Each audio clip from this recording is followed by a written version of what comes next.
All right, so let's continue. So now we're in like the summertime. We're having little hiccups here and there or whatever, but nothing terrible. I happen to be by his house one weekend, and keep in mind, Innocent and Big Bird still don't know that I am dating him. They know that I've been off the scene. I'm probably dating somebody, but they don't know who. Now, he would see Innocent every day because, like I said, they worked at the same clinic every day. And he was just like feeling the waters. He was testing Innocent, and he said, Innocent, I think I like your friend. And she was like, what friend or whatever? He was like, Kiara. And she was like, for real? He's like, I want you to put in a good word for me or whatever to her. Innocent ain't never tell me. Like, I would see Innocent. She would never say, oh, Norbit like you. She never told me not one time. And so I kept that in mind. Like, oh yeah, she don't want me to be with him. Or whatever. She does not want me to be with him because she ain't never told me. Because he told me that he told her to tell me, and she never said anything to me about it. And it gets like that, like when people have what they call like big brothers that do a lot for them or whatever, and all of a sudden they big brother got a girl, and the dynamic change. It's like your big brother not gonna do as much for you now that he has a girlfriend. That's the dynamic just changes. So that's probably why she didn't. I mean, I really don't know, but she never did tell me, and I assumed that she didn't want me to be with him. But you know, he would be throwing hints. He was telling them, oh, I'm dating this girl. She's a nurse and she's from New Orleans. He was telling the girls that he was dating somebody, and he was describing me without saying me. But they never put two and two together. Well, I think Innocent started to put two and two together because she started questioning little things and making little side comments like, is this somebody that I know? Like that whenever he would bring up the new girl that he was dating. Now, keep in mind, me and him been talking since February at this point. We now coming towards the summertime. I want to say it was around like July, and I was at his house and we was kicking it by the pool and we was drinking. Now, Norbit liked to drink a lot. That was one thing that I did notice. Like if we go to a restaurant, he's getting 3 or 4 rounds of drinks. And I was gaining weight and dating him because he wanted to always go out to eat. Like he didn't like to go party or nothing like that. He didn't really have a lot of friends.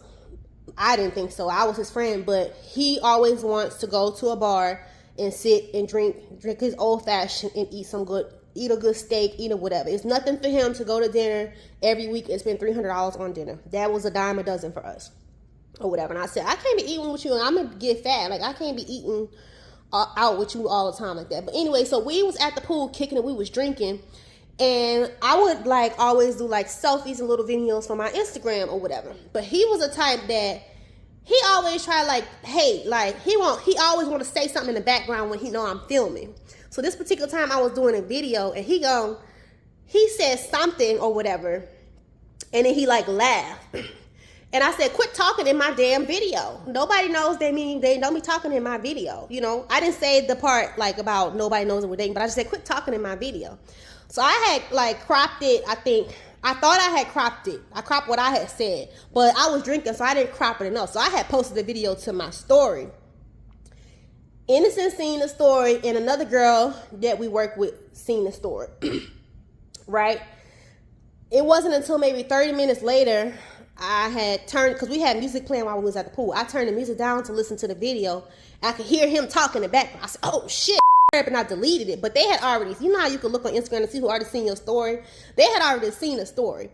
And Norbit has a very distinctive voice and a very distinctive laugh. Like he's one of them people like, if he say something in the background, you're gonna know it's him, right?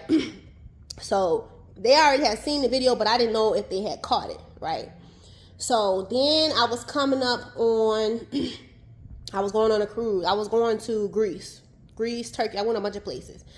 And Innocent ended up coming on the cruise, not with me. She went with her friend, but me and my friend was on the cruise too. So we all was like having dinner and things together on the cruise. So it just so happened like Norbit, he hated the job or whatever. By then I had quit the job that I was working with Norbit. I had quit the job because I had got the full-time job. And Norbit was tired of it. He just felt like they was abusing him or whatever. So I was like, fuck, just quit the job. Like, you're smart. You can get a job anywhere and be happy. So he decided he was going to quit. I was sending him jobs. He was going on interviews. So I knew that he was getting ready to go. But Innocent did not know. And like I said, they worked together at the clinic. And she was getting paid a lot of money. And he was doing majority of the work. Like, she was very spoiled. And she would admit this to you or whatever. Like, he did most of the stuff. And, you know, she just sat there and collected a check. She would leave early on Friday. She would do it. She had it made when he was there. Well, he had got the job, and I knew that he was going to be putting in his notice. So I'm on the cruise. I kid you not, I'm sitting at the dinner table, me, Innocent, and our two friends. And Innocent starts getting text messages about Norbit's leaving. Norbit put in his notice. So we're eating dinner. She's like, what the hell is going on? Why do I keep getting these messages? Kiara, is Norbit leaving? And I looked at her and I'm like, and I sucked my little drink and just smirked because she knew that I knew. But at this point, we have not admitted to anything that we're talking. She's like, I know you goddamn know, and you need to tell me right now. I know that you know. I'm like, this bitch probably was like, you fake ass I know that you messing with this man. I already put 2 and 2 together, and you're hiding it from me, you know, as your friend, if we're supposed to be friends, which we was cool. Like, we were friends, I would say. But I would always say that she was more of Norbit's friend. Big Bird was more of my friend. You know what I'm saying? But we always hang out together.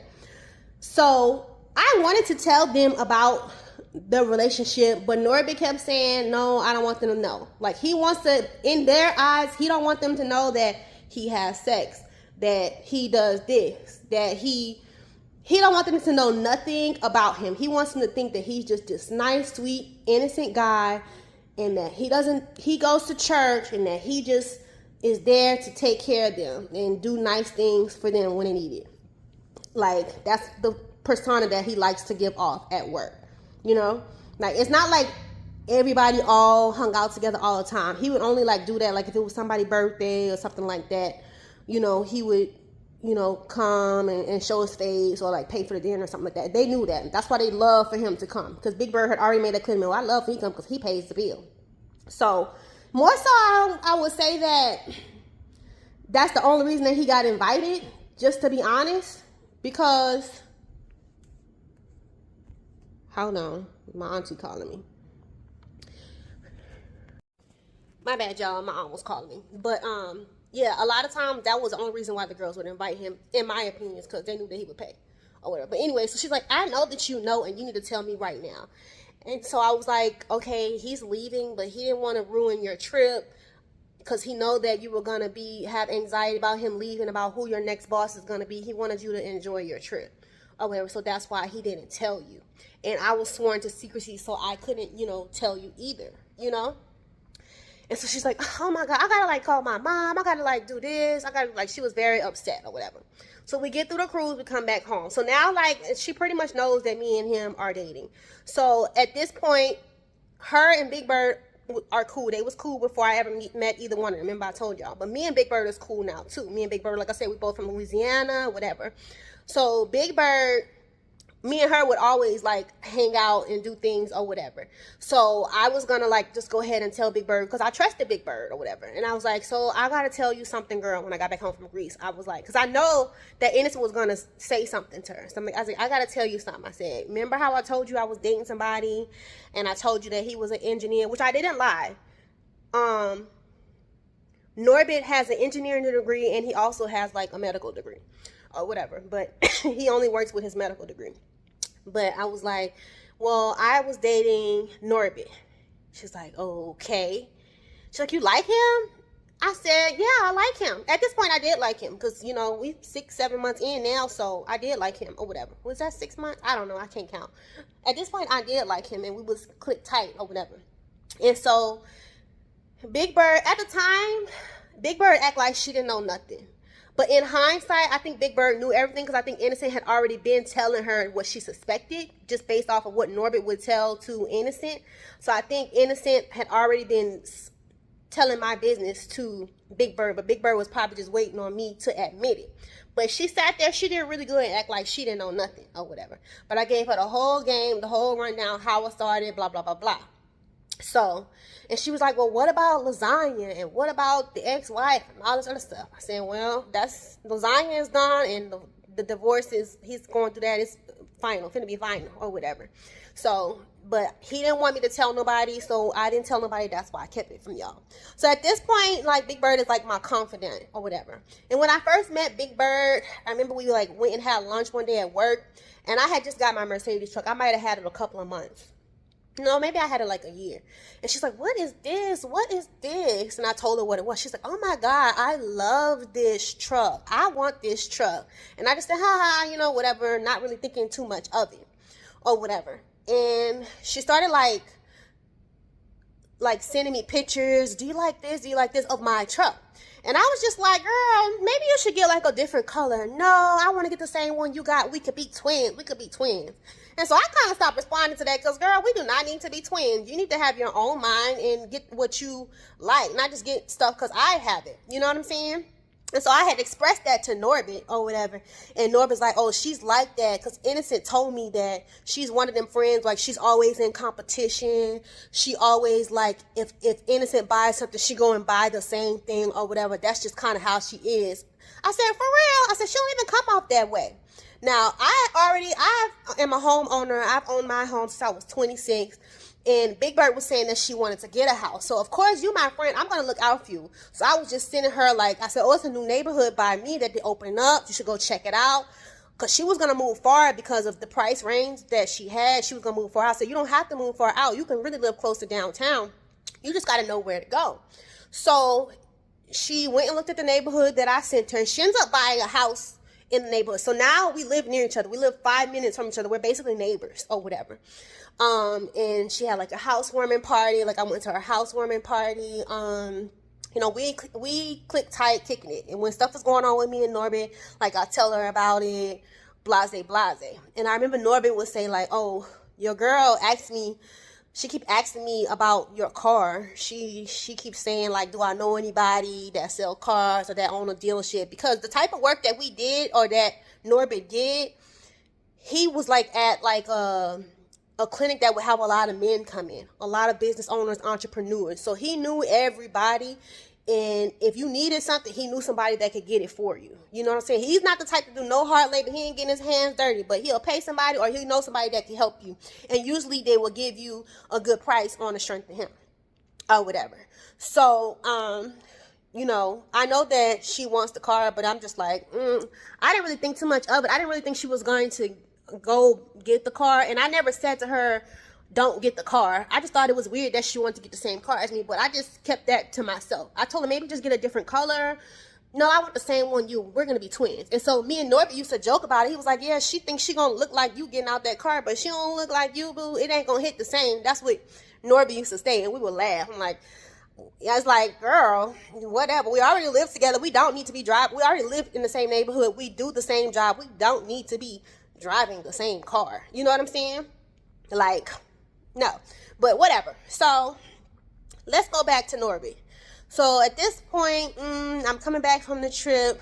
Norbit, we is kind of like having little fights here and there. And the fights was because at this point, like, Norbit didn't really do a lot for me. He had got very comfortable in the relationship. Like, the little bit that he used to do as far as the flowers and stuff, he stopped doing that, which I wasn't tripping because I told him I didn't like flowers. But he wasn't doing nothing else. I wasn't getting my nails done. I wasn't getting my hair done. You know what I'm saying? Like, well, he wasn't doing nothing. But I'm doing everything else that a girl and probably a wife would do. But to me, you making all this money and I'm out here, not really making as much. I think at this time I had a full-time job, but from a year of not being full-time employed, I got some catch-up to do as far as things that I need to handle. And he really wasn't doing much. And so I never wanted to bring it up to him, but he was doing something. Oh, matter of fact, we was talking, one of my other friends from New Orleans was having an issue with her spouse or whatever, and she was telling me about it, and I told him about it. He was like, what type of man is that? Because, see, I'm the type of man, I pay all bills. I do all this or whatever. And I'm looking at him like, I know you not talking about nothing because you ain't never paid none of mine. And I said it just like that. And I guess he was taken aback by that. He kind of like got offended. I said, well, you don't. He said, I do things for you. I said, you do things for me when you want to do things for me, but I ain't never got no allowance. We ain't never went to the second floor of the Galleria. That was another thing. Like, he would promise me things like, he promised me like, oh, we'll go get you a Louis bag or whatever. We'll go this weekend. And then when it come time to go, he said, oh, I didn't say we was going to get it. I said we can go look at bags, but I didn't say I'm going to buy it for you. You know what I'm saying? But we can go look. You know, he would say that type of stuff and whatever. And so when I made the comment, I said, I ain't never got the bag. I don't be getting no bills paid. I barely get my nails and stuff done. Like, you don't do nothing for me, to be honest. I mean, yeah, we go out to dinner, but that's about it, you know, and that's what you do anyway. And so he got offended by that and like kind of gave me the silent treatment. I didn't give a damn no, cause nigga, I'm telling you the truth. You out here selling goddamn dreams and you got the nerve to mention on somebody else's relationship. You ain't taking care of business. You know what I'm saying? This girl's spouse do way more for her than you do for me. So how could you ever fix your lips to say what somebody should be doing? So we had a little tip or whatever, and so we decided, he asked me to go to dinner to talk about it, because we didn't talk for a couple days. So I show up, we go to Eddie V's of all places or whatever. We go to Eddie V's. He was like, oh, I wanted you to come here because I was here the other day and they have live music. Now, it was just a regular little jazz band, but to him, that's something. You know, he's old man. That's like going out to him. They have live music. I said, well, who you was here the other day with? Because you wasn't with me. He said, huh? He would make this little look when he would lie. He was like, I was there with one of the guys from the clinic. That was always his excuse. Like when he was doing some dirt, he said, I was there with one of the guys from the clinic. Now, why would you and a guy be at Eddie V's listening to jazz music? Make that make sense. Unless you gay. Come on now. You think I was born yesterday? So anyways, while we had dinner, we was talking about things. He said, I just feel like you be coming at me and I don't appreciate that. I would do anything for you and it just goes unappreciated, and you didn't need to make that comment or whatever. And I feel like, you know, as far as the Louis bag go, that's a good gift. That's an expensive gift. I mean, but you're not my wife. I'm not your wife. Bet. So that means I don't need to be acting like no wife to you since I'm not your wife. So you don't gotta buy me shit. I don't got that mean no fucking sucking, no cooking, all this stuff. We can stop all that shit. I will play the role that I am as a girlfriend. I mean, I'm just saying, like, I don't gotta do all that stuff. I do stuff for you because I want to do stuff for you, but I'm not required to do anything for you. I said, well, if you're dating me, you're required to do things, because what do I have you for if you can't do nothing for me? You know what I'm saying? Well, maybe you should be dating somebody else. I said, exactly. I said, one thing about it, you need to date on your level, because you out here making it like you want this type of woman. You want a woman that look good, hair done, nails done, pedicure. That shit costs money. I said, I can't stand when men be like, oh, she just want money, she want this. Half the time, we done paid $500 before we even go on a date. Getting our little moochie coochie waxed and lasered, buying MAC makeup, $500 bundles, you know, like pedicure, nails, like that shit costs money.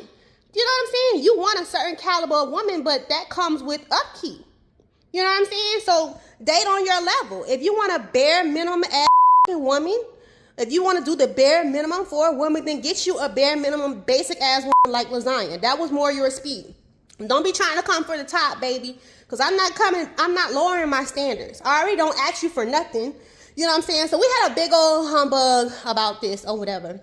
You know, I mentioned all the promises that he making, he would never come through on him, how he would lie about stuff, like just everything. And it ended up being a big fight, right? So now we're not talking. I pretty much said, you know what? I'm done with your ass, because like you said, I might need to date somebody else. And I think you should too. I think you should date on your level, because I'm not that. So, he ain't like that. Because, you know, he's a type, even though he's probably a 6, he thinks he's a 10, baby. He would always say that, like, he's like, oh, when I'm with you, we get all this attention. I love coming with you. All the heads turn when I walk in with you. We a good-looking couple. We a good-looking couple. I'm thinking to myself, nigga, they looking at me. They ain't looking at you. They looking at me, and they wondering what type of money you got to pull a girl like me. That's what they thinking. Of course, he's always designer down. You got to wear designer stuff to cover up for what you're lacking. That's the only way you're going to pull a woman like me. Period. That's not why he pulled me. Like, I actually met him and was cool and was friends with him. But I would be lying if I didn't say, like, oh, he sold a dream as if this is the type of treatment that he does, when it's really not that.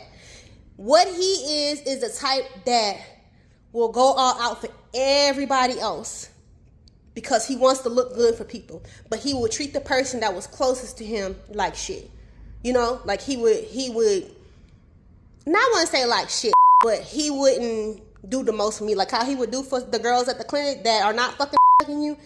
Like me, I had dug it out on my own a lot. You know what I'm saying? So anyway, so we stopped talking. So he had his orientation for his new job coming up. This is now August. Now we didn't talk for like, we've been broken up for like 2 weeks or whatever. And so it might have been longer than maybe 3 weeks. Initially, prior to us breaking up, his orientation was supposed to be in Nashville. And he wanted me to come with him on the trip because it was going to be like a free trip for us. But then he said that it got moved to Austin. So he ended up hitting me up. Like I said, we wasn't talking. He hit me up. He emailed me. And I don't know why he emailed me because you have my number. But later on, he said that he emailed me because he know I'd be blocking him, which is true. I do block people because I'm one of the people, I'm like out of sight, out of mind. I don't want to see your name when I'm scrolling through my phone. So he emailed me and was just telling me like, you know, how much he missed me, how much he loved me, and that, you know, he would like for me to come to Austin with him for his new orientation, blah, blah, blah. And so I considered it because I had some time off. But I was like, you know what? We really haven't been on the best of terms lately. So I don't know if I should come to Austin because I don't want to get out there and we're not on good terms and now you're stressed out at your new job. So I'd rather just wait at home and I'll just see you when you get back. So he left for Austin and he was supposed to be coming back on like a Friday, right? He's supposed to be coming back on a Friday. So we're like texting and emailing back and forth this whole week. So it gets to Thursday night. He calls me. He had just got off of work. He's like, man, they worked your man hard today. Even though we was broken up, he still referred to himself as my man. He said, they worked your man hard today, man. I can't wait to get home or whatever. I can't wait to come see you. I miss you. He said, matter of fact, I'm checking out of the hotel tomorrow morning before I go to work. Now he had to be at work for 8. So he said that he was going to check out at like 6 and have his stuff already packed in a car because that Friday he was going to get off at 2 o'clock and he was going to drive straight back to Houston. I said, okay, well, I'll see you tomorrow or whatever. So we get off the phone, we go to sleep. The next day, I go to work and I'm assuming he goes to work. So I hit him up at 5 o'clock when I get off work. So this is now Friday. I'm thinking that he's already in Houston because like he said, he was checking out that morning and he was going to come straight home. So I hit him up or whatever. I was like, hey, did you make it home? He was like, no, I ain't make it home. I end up staying. I said, what you mean you end up staying? He was like, one of the girls had an emergency and she had to leave early. So I just volunteered to go ahead and stay. I said, oh, well, what are you going to do about your hotel? Didn't you check out already? He was like, oh, I had booked another one just in case. None of this is adding up to me. But again, like we're not together, so I'm not really questioning too much, but it didn't make sense. Like you told me you're checking out, you were so ready to go home, you were checking out before you go to work. Why would you have another hotel booked just in case? That doesn't make sense. Furthermore, you're in orientation. Why would they leave you, somebody who's in their first week of orientation, to run a clinic because another girl had to emergently leave? And furthermore, why would you have booked another hotel in advance if this girl so say had an emergency? If it was emergent, you wouldn't have known that that was going to happen. So you would have had no reason to book another hotel. So none of that shit was making sense to me. But I didn't really say too much or whatever. But he said, anyways, I'm getting ready to go have dinner. This is when the dinner happened. He said, I'm getting ready to go have dinner. I'll call you back. So this is now Friday night or whatever. I said, okay, I get home. It's now like 6 o'clock. I go take my shower and I'm kicking it. I'm a grandma, so I just be in the house. You know, that was like my only friend at the time. So, well, I mean, I had Big Bird and Innocent, but for the most part, I was always with Norbit. So, I'm sitting there like an hour or so goes by. It's now like 7 and I text him because I'm like, he's probably out there by himself sitting at dinner alone. Like he probably missed me. Like, let me just call and check on my boo because I missed him. So I text him. I was like, how's dinner? You know, and he reads the text message, but he doesn't respond. That's weird. Because if you sitting at dinner alone, you ain't gonna be doing nothing but being on your phone. So he didn't respond. And so like an hour or so goes by, and y'all know I hate somebody. My nigga gotta text me back in 0.08 seconds or it's gonna be a problem. Like it's gonna be an issue. So he went an hour and didn't text me back. So then I text him back. I was like, okay. Like, I sent an okay message, like, you need, like, oh, okay, I'm assuming dinner was good. Like, bitch, you ain't even text me back. So then he reads that message, and then he doesn't say anything back. So now, fast forward, it's now like 9 o'clock, 9:30. This nigga still ain't text me back. And now I'm replaying the conversation he said about the hotel, and the lady had to leave early or whatever. And I'm like, is this nigga trying to play me? That don't sound right. I'm sitting at home watching TV, minding my business. Something told me, Kiara, get up and go to his apartment. I'm like, nah, I'm not going to just go to his apartment. It was like a bad devil and an angel. The angel was being rational, saying don't go there. But the bad devil was saying, get your ass up and go. You know what I'm saying? Get your ass up and go to his apartment. So I ain't going to go.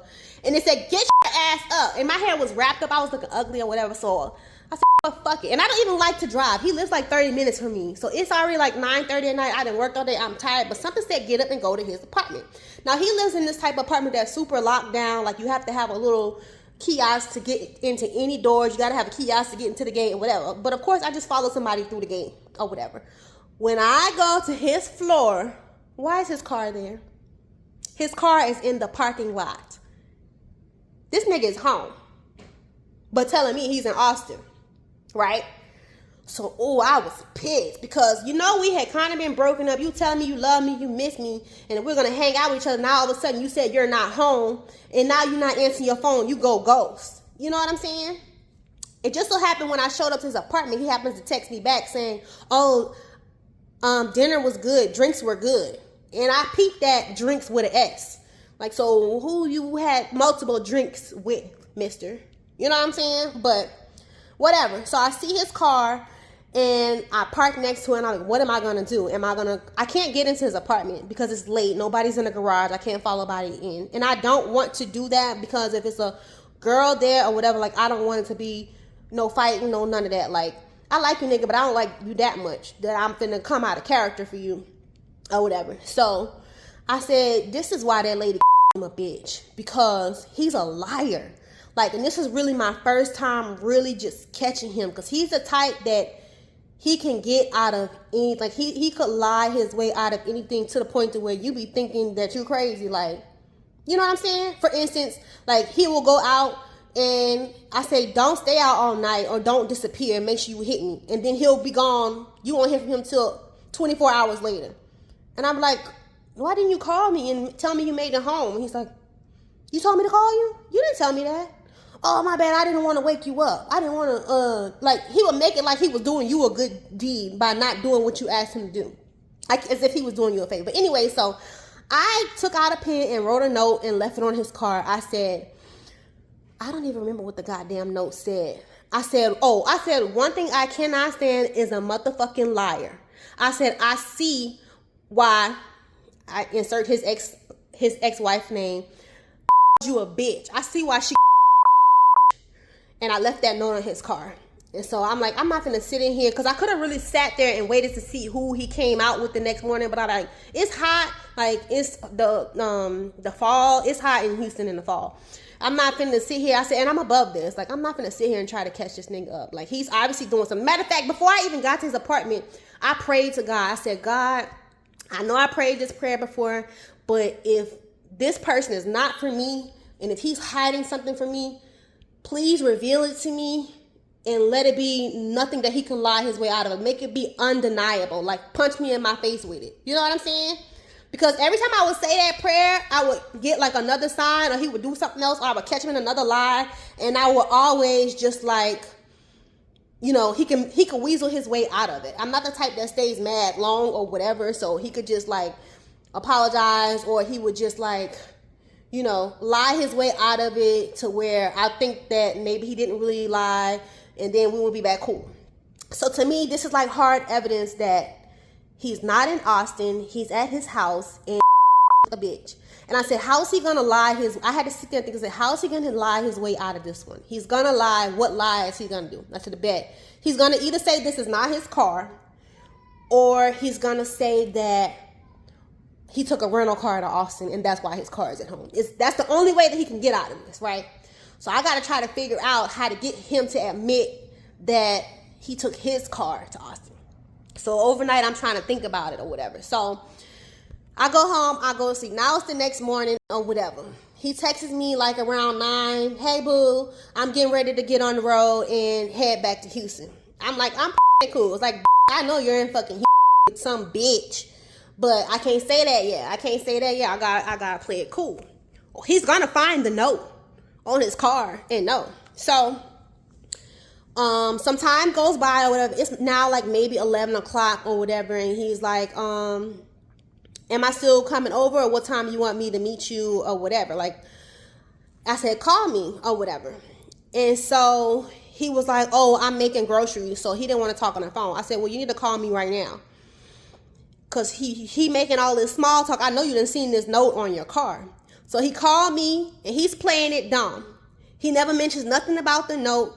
He just said, oh, I'm at the grocery store. What do you need to speak about? I said, so you going to sit here and play dumb? Because I know you seen that note on your car.